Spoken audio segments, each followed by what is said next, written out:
Jalpaiguri SUCI communist দলের উদ্যোগে rail কর্তৃক স্টেশন বাজার উচ্ছেদের বিরুদ্ধে এবং রেল বাজারে ৬০০ দোকানি পুনর্বাসনের দাবিতে গতকাল সকালে জলপাইগুড়ি টাউন স্টেশনের সামনে প্রায় ১ ঘন্টা ধরে অবস্থান বিক্ষোভ কর্মসূচি পালিত হলো।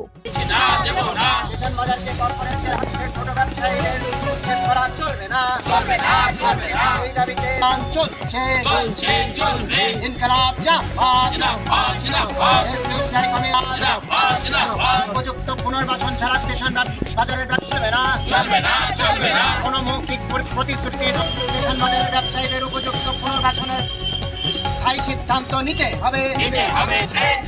কোনো মৌখিক প্রতিশ্রুতি নয়, অবিলম্বে স্টেশন বাজারের ব্যবসায়ীদের পুনর্বাসনের স্থায়ী সিদ্ধান্ত নিতে হবে। এই দাবিতে এসইউসিআই কমিউনিস্ট দল লড়ছে।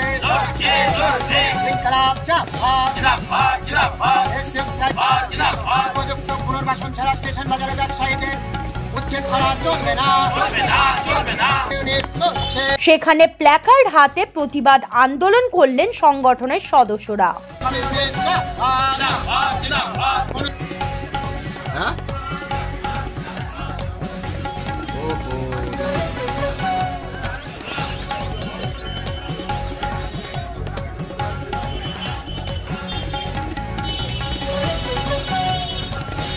এ প্রসঙ্গে এসইউসিআই কমিউনিস্ট জেলা কমিটির সদস্য সুজয় লোধ কি জানালেন দেখুন। আমরা আমাদের দলের পক্ষ থেকে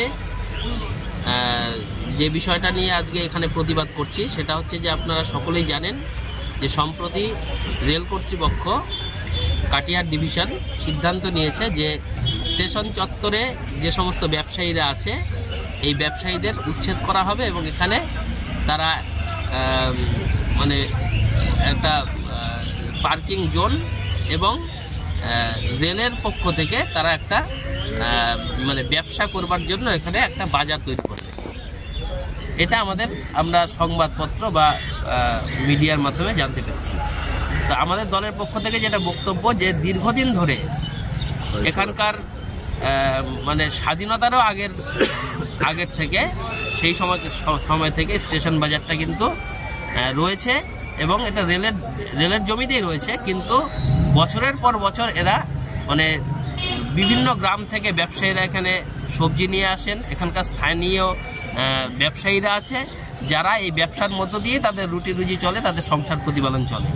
আমরা আমাদের দলের পক্ষ থেকে উপযুক্ত পুনর্বাসন ছাড়া এবং বিকল্প তাদের মানে কর্মসংস্থানের ব্যবস্থা এবং ব্যবসার উপযুক্ত ব্যবস্থা না করা পর্যন্ত যাতে উচ্ছেদের কোনো উদ্যোগ রেল কর্তৃপক্ষ গ্রহণ না করে সেই দাবিতেই আমরা আন্দোলন সংগঠিত করছি এবং আজকে আমাদের প্রতিবাদ মিছিল চলছে। জলপাইগুড়ি থেকে সায়ন সেনের রিপোর্ট।